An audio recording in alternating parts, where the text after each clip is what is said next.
అందరికీ నమస్కారం. నా పేరు అనురాధ, మాది హుస్నాబాద్. నాకు ఇవ్వబడినటువంటి పద్యము 87వ పద్యము. కర్మములొక్కటి కర్మ వినోదునకు తత్వగణునకు తెలియను ధర్మాధర్మములేర్పడ నిర్మలమతి తెలుపవలియు నిజముగా వేమా భావము. కర్మ అనగా కార్యం వెనుక దాగి ఉండి ఆ కార్యమునకు కారణమైనది. అకర్మ అనగా కార్యం లేనిది, కార్యమునకు కారణం కానిది.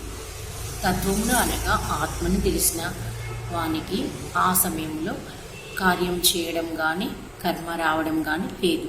ఆ విషయం అతనికి తెలియను. కర్మం తెలిసినటువంటి కర్మయోగికి కార్యం చేస్తున్నప్పటికీ కర్మరాని వివరం అతనికి తెలిసి ఉండను.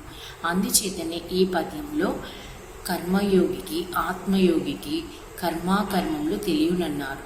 ధర్మములేవి అధర్మములేవి అనే విషయము జ్ఞానం తెలిసిన వాడికి తెలియనును. జ్ఞానం తెలిసిన వాడే నిర్మలమైన అనగా కల్మషం లేని మతిని కలిగి ఉండును.